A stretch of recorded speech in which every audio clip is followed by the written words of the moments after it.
बिस्मिल्लाहिर्रहमानिर्रहीम, अस्सलाम वालेकुम। इस्लामाबाद मुआहदा हो गया है ईरान और अमेरिका के बीच में। आज 18 जून है, मैं आपके साथ बैठा हुआ हूँ और बहुत सारी चीज़ें डिस्कस करनी है। मातम मचा हुआ है इसराइल के अंदर, रोना धोना मचा हुआ है कि एग्जैक्टली ये क्या किया है, ट्रंप ने क्या कर दिया, कौन सा इंस्ट्रूमेंट ऑफ सरेंडर साइन कर दिया। न्यूयॉर्क टाइम्स ने पहले ही 2 दिन पहले की उनका अगर आप एडिटोरियल ओपिनियन का फ्रंट पेज देखें, उन्होंने लिखा है कि ईरान जो है वो जीत चुका है जंग को। वहां अमेरिका के अंदर भी रोना धोना मचा हुआ है कुछ जगहों पे, और इंडिया के अंदर जो है वो तो पहले से ही गम और गुस्सा थे। मुज़ाकरात क्योंकि पाकिस्तान ने स्टार्ट करवाए, वो पहले ही जो है वो गम में थे। आज भी वो डिप्रेशन की गोलियां खा रहे हैं। एग्जैक्टली समझ में नहीं आ रहा कि किस तरीके से पहले लग रहा था और सोच ये की जा रही थी कि ईरान को कितना कॉम्प्रोमाइज करना पड़ेगा कि अमेरिका कबूल करे। ये हमारे बड़े ब्रिलियंट, बड़े जहीन जो हमारे एनालिस्ट थे और जो तजिया निगार थे और जो यूट्यूबर थे, जो एस्ट्रोलॉजिस्ट थे, पामिस्ट थे, वही सारी बातें कर रहे थे कि अमेरिका तो आएगा, वो मारेगा, पछाड़ेगा। नो डाउट बमबारी की है अमेरिका ने, इसके अंदर कोई दो राय नहीं है। लेकिन वहां पे जो है वो ईरानी कितना देना पड़ेगा ईरानियों को जान छुड़ाने के लिए, और कैसे ईरानियों को बचाना पड़ेगा। यार मुआहदा अगर देखो ना तो नजर आ रहा है कि अमेरिका बच गया है, अमेरिका की इज्जत बच गई है, वरना मुंह दिखाने के लायक नहीं रहते ये लोग। यहां पे इस हद तक इनको रुलाया गया। मतलब आप देखें, अगर पूरा एमओयू उठा के सारे क्लॉजेस जो है वो ईरान के क्लॉजेस हैं, और लोग अभी भी डिस्कशन कर रहे हैं कि कौन जीता और कौन हारा। ये मुआहदा जो हुआ है ना, 60 दिन छोड़ो आगे जो पीरियड आ रहा है, ये मुआहदा जो हुआ है उसमें भी ईरान के पास ऐसी ऐसी चीजें मिल गई हैं, लीगली उनके पास ऐसी ऐसी चीजें मिल गई हैं कि अभी आपको पता चल जाएगा, मैं जब समझाऊंगा कि एग्जैक्टली क्या हुआ, इस मुआहदे ने किया क्या है। ये कोई छोटी बात नहीं है। और इसको डिस्कस करने से पहले, और इस्लामाबाद की जो एमओयू है उसकी साइनिंग सेरेमनी को भी डिस्कस करेंगे, स्विट्जरलैंड को डिस्कस करेंगे, 60 दिन के मुआहदे को डिस्कस करेंगे। मेरी अभी अभी कुछ ऑफिशियल से बात हुई है, मैंने ट्विटर पे भी पोस्ट लगाया, उसके बाद मुझे खबर आई है कि शहबाज शरीफ साहब का कैंसिल हो गया है जाना। इसहाक डार साहब ने इन्फॉर्म किया, और ईरानियों की तरफ से जो है वो पहले से बोल दिया था कि अभी हम बात कर रहे हैं, कुछ दिन हम डिस्कस करेंगे, और पहले ही साइन तो पहले ही हो चुकी है। तो जाके साइन करने का जो पॉइंट है वो जो है वो वैसे भी दोनों पार्टीज ने मुशावरत के साथ, मीडिएटर्स के साथ इस चीज़ को डिस्कस किया हुआ था पहले से। तो स्टार्ट करते हैं, सबसे पहले इस बंदे को देखते हैं। ये जो बंदा आपके सामने नजर आ रहा है ना, अब देखें ये जिस जिस जिस टोन में, जिस कॉन्फिडेंस में, जिस पोस्चर में ये स्पीचेस देता था ना अपनी, वो हमेशा एक अग्रेसिव पोस्चर, अपराइट पोजीशन होती थी। हमेशा इसके जो हाथ होते थे वो हमेशा ऑल ओवर द प्लेस होते थे। इसकी बॉडी लैंग्वेज दिखाती थी कि ये किसी चीज से नहीं डरता, ये अग्रेसिव है। एम्फेसिस अल्फाजों के ऊपर चुनाव, टोन और फ्लुएंसी के साथ जो है ये परफेक्टली अपने बयानात जो है वो देता था। अनाप शनाप बकवास भी करता था, लेकिन लोग इसको सुनते तो देखते थे कि हाँ यार कोई बंदा बात कर रहा है, एंटरटेनिंग भी लग रहा होता था। अब वो जो शेर नजर आ रहा था ना आपको, अब नजर आया कि वो तो असल में बिल्ली है। इसके बयानात देखें, इसने बोला क्या है पिछले 48 घंटों में, इसने बोला क्या है, इसने क्या क्या बोला। इसने पहले तो बोला कि जी हमास इज प्लेइंग, मतलब हमास जो है वो बहुत अच्छी तरीके से इस वक्त चल रही है, they are behaving very well. Deal all across the Middle East. We're very close. Look at the job we've done in Gaza.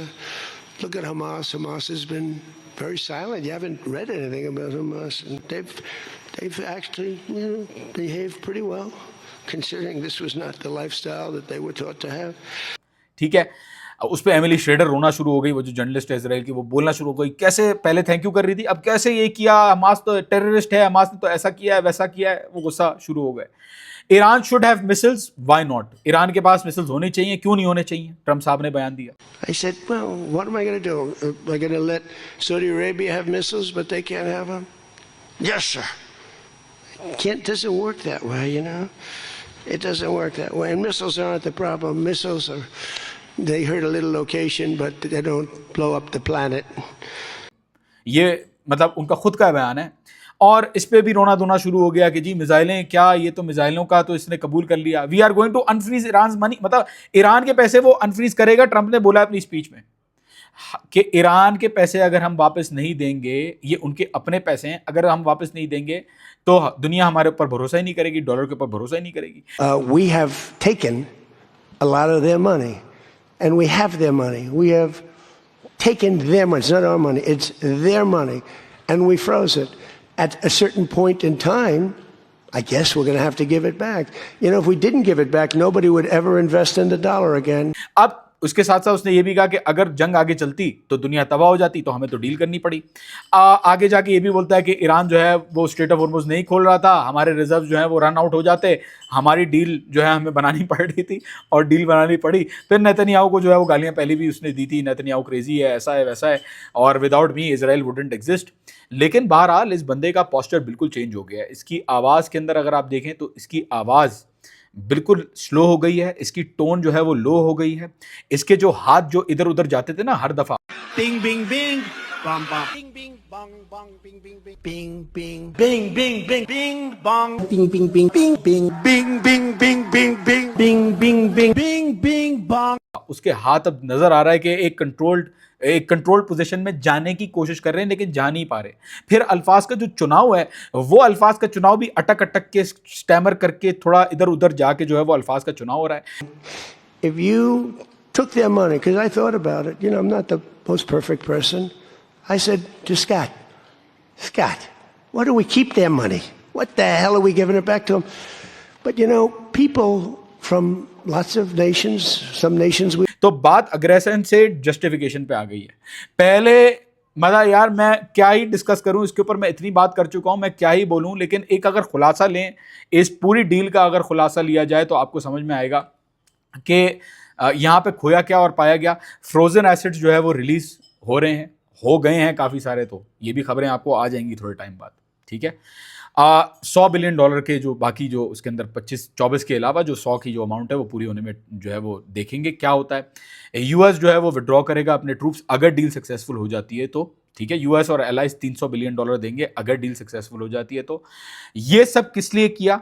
ये सब किया स्ट्रेट ऑफ हॉर्मुज़ को खोलने के लिए, जो पहले से खुला हुआ था, और प्रॉमिस लेने के लिए ईरान से कि जी वो न्यूक्लियर वेपन नहीं बनाएंगे। इसके अंदर में मैं आपको बता दूं, अब जो लूप होल छोड़े इसको मैं बता दूं, न्यूक्लियर एनरिचमेंट का दरवाजा ट्रंप ने खुला छोड़ दिया है। ट्रंप की जरा स्टेटमेंट देखें। We've been pretty tough in that. It is a little hard though when you say that somebody wants it, other people have it, other adjoining states have it, and you're not letting them have it for purposes of electricity and things like that. It's always a little tough. You have to use a little common sense, please.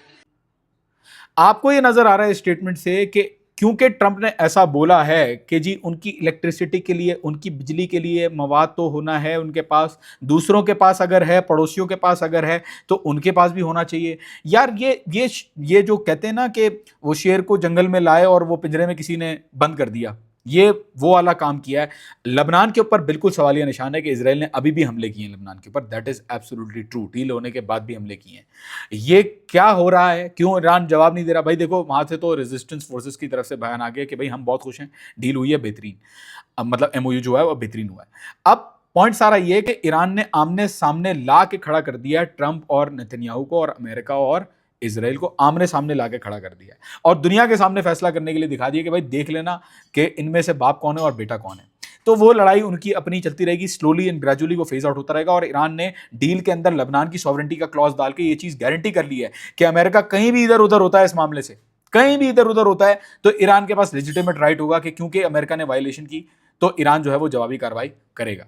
और आपको नजर आएगा कि अगर ये मामला बढ़ता है, इंटेंसिटी बढ़ती है, तो ऐसा हो भी सकता है कि ईरान जो है वो करे। लेकिन बहरहाल क्योंकि इजराइल ये चीज़ चाह रहा है और ईरान को पता है, और लबनान में जो लोग हैं उनको भी पता है। अब तो लबनान का प्रेसिडेंट भी बड़ा अच्छा हो गया है कि जी बड़ा ज़बरदस्त काम किया जी, बड़ा अच्छा है, हम वेलकम करते हैं सोल्यूशंस को, जबकि पहले वो कह रहा था कि ईरान जो है वो बार्गेनिंग चिप यूज़ कर रहा है लबनान को। तो बात सारी ये कि उनको भी पता है, रेजिस्टेंस जो मज़ामती ग्रुप हैं उनको भी पता है कि ये इजराइल कोशिश कर रहा है पीछे धकेलने की अमेरिका को, और ये इजाज़त नहीं दे रहे कि किसी तरीके से धकेला जाए। आगे अगर आप देखें, जो न्यूक्लियर का क्लॉज है बड़ा इंपॉर्टेंट है। ट्रंप ने जो ये डील के ऊपर साइन किया है, इसके अंदर एक क्लॉज है, क्लॉज नंबर 9। ये क्लॉज नंबर 9 आप जरा गौर से पढ़ें। ये क्लॉज नंबर 9 क्या कहता है? ये क्लॉज नंबर 9 ये कहता है कि पेंडिंग द फाइनल डील होने तक Islamic Republic of Iran and the United States of America agree to maintain the status quo. आगे पढ़ें, the Islamic Republic of Iran will maintain the status quo of its nuclear program and the United States of America will not impose any new sanctions and will not deploy additional forces in the region. इसका मतलब क्या है? Final डील होने तक Iran और America अपने अपनी जो चीजें कर रहे थे उनको वो मेंटेन कर सकते हैं, लेकिन आगे आप एक्सेप्शन देखें क्या डाली है। ईरान के लिए इजाजत डाल दी है कि ईरान जो है वो अपना न्यूक्लियर प्रोग्राम कंटिन्यू करेगा फाइनल डील तक, और अमेरिका जो है वो नई सैंक्शंस नहीं लगा सकता। मतलब इसी एक क्लॉज के अंदर अमेरिका को बाउंड कर दिया कि तुम नई सैंक्शंस नहीं लगाओगे और हम जो है वो अपना न्यूक्लियर प्रोग्राम कैरी करेंगे। जितनी देर तक ये डील खिंचती रहेगी ना, और अगर अमेरिका मुज़ाकरात में नहीं, अगर ये नहीं करते ना, एक्सेप्ट नहीं करते, आगे नहीं जाते, तो ये एमओयू ग्राउंड बन गया उस चीज के लिए कि ईरान के पास राइट होगा कि वो अपना न्यूक्लियर प्रोग्राम आगे कैरी फॉरवर्ड कर सके। ये बहुत बड़ी बात है। ये लोग इसको लाइट लेते हैं। लोग तो समझते हैं कि भाई पहली दफा ऐसा हुआ है कि अमेरिका ने पहली दफा किसी दूसरी जबान के अंदर अग्रीमेंट जो है वो किया हो, पहली दफा हुआ है ऐसा। मतलब किसने सोचा था कि ये वक्त आएगा कि अमेरिका इस नहज पे पहुंच जाएगा कि उनको भागना पड़े ना। इससे बेहतर पता है क्या होता है? इससे बेहतर ये होता, और मैं बताता हूं ऐसा क्यों नहीं हुआ, इससे बेहतर ये होता कि अमेरिका एग्जिट करता और बोलता भाई हम जा रहे हैं, खुदा हाफिज। ये डील करके ये मतलब नजर आ रहा है कि ईरानियों ने उनको बोला था कि नहीं नहीं, ऐसा भी नहीं होने देंगे कि तुम आओ, तुम मारो, इधर बमबारी करो और तुम चले जाओ। ऐसा लग रहा है कि ईरान ने इनको फंसा दिया, बोला कि नहीं तुम या तो पैसे दे के जाओगे हमें अगर जाना है, और खाली करो, बेसिस खाली करने की इसके अंदर कंडीशन डाल दी है। 60 जो इसके डील होने के बाद 30 दिन जो है वो 30 दिन बाद बेसिस खाली करेगा अमेरिका। बोला खाली भी करोगे तुम, कॉम्पेंसेशन भी तुम दोगे, एसेट भी तुम फ्रीज करोगे, हॉर्मोज भी हम कंट्रोल में रखेंगे। मतलब लिखा हुआ है क्लॉज के अंदर, और स्टेट ऑफ हॉर्मोज का लिखा हुआ है कि ओमान और ईरान जो है वो कंट्रोल करेंगे, और ऑल दो उसके साथ कंसल्टेशंस के साथ दूसरों के साथ। लेकिन यार मतलब हैरान हूं मैं हैरान हूं कि लोग किस तरीके से अभी भी सवाल उठाते हैं कि जी अमेरिका ने तो न्यूक्लियर प्रोग्राम ईरान का बंद कर दिया, ईरान ने प्रॉमिस कर लिया कि वो न्यूक्लियर वेपन नहीं बनाएंगे, तो अमेरिका जो है वो ये बैलेंस डील है। कोई नहीं कहेगा कि अमेरिका जीत गया, बोलेंगे बैलेंस डील है। और मतलब नजर आ रहा है कि ईरान तो वैसे भी, जो केंट ने बोला था, जो काउंटर टेररिज्म चीफ था, कि न्यूक्लियर वेपन नहीं बनाना है ईरान को।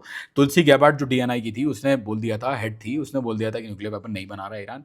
फिर भी ये पाके आपको क्या मिला? इस वादे को आपको पाके क्या मिला?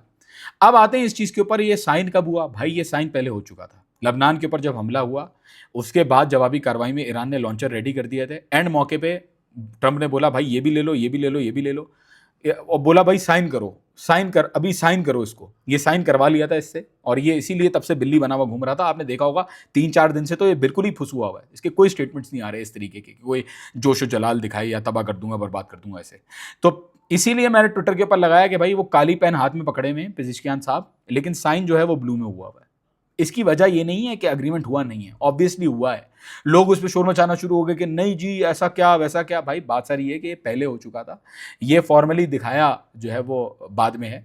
और जाहिर सी बात है ये मामला ऐसे नहीं होता कि आप बोल दो कि जी पहले से। वो बाराक रेविड जो हमारा फेवरेट रिपोर्टर है, वो बेचारा सही कह रहा था कि पहले से वर्चुअली साइन कर लिया है दोनों पार्टीज ने, लेकिन बहरहाल फॉर्मली दिखाना जरूरी था। लेकिन फंसा दिया ईरानियों ने, पहले ही दुम पकड़ी हुई थी इसकी, मैं कब से कहता था, फंसा लिया इसको। और अब दुनिया का जो वर्ल्ड ऑर्डर है वो तो हम डिस्कस कर ही चुके हैं कि किस तरीके से चेंज हो गया है। पाकिस्तान को इसके अंदर जो है वो बिल्कुल मेरे ख्याल में, चाहे सैंक्शंस हटें या ना हटें, पाकिस्तान ने जो रोल प्ले किया उसकी वजह से पाकिस्तान को स्पेशल वेवर देना चाहिए कि पाकिस्तान अमेरिका की किसी भी सैंक्शन के जो है उस पर वो ना अप्लाई हो।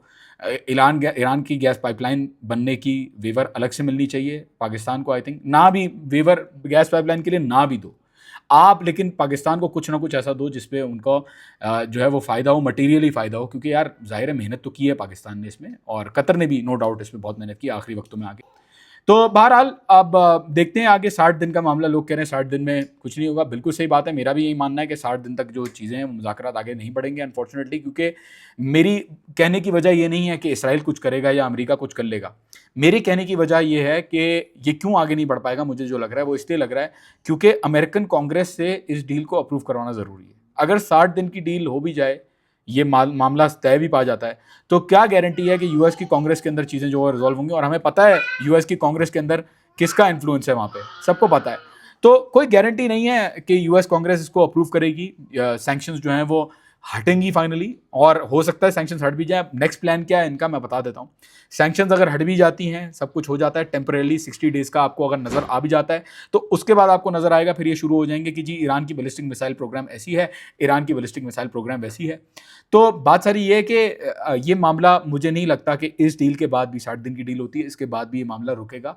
आगे भी टेंशन चलती रहेंगी, और आगे जाके क्या ये लोग जाएंगे दोबारा निगोशिएशंस करेंगे, क्योंकि उसके ऊपर जो है वो सवाल कर रहे थे लोग। मैंने ऑफिशियल से जो बात की है, उन्होंने यही बताया कि जी बिल्कुल निगोशिएशंस होंगे, टेक्निकल चीज़ों के ऊपर मुज़ाकरात होंगे, बात आगे बढ़ेगी और जल्द ही बढ़ेगी, और बिल्कुल ये नहीं हट सकते उससे, उसके पीछे, क्योंकि ईरान ने बहुत सारी माइंस लगा दी हैं इस मुआहदे के अंदर।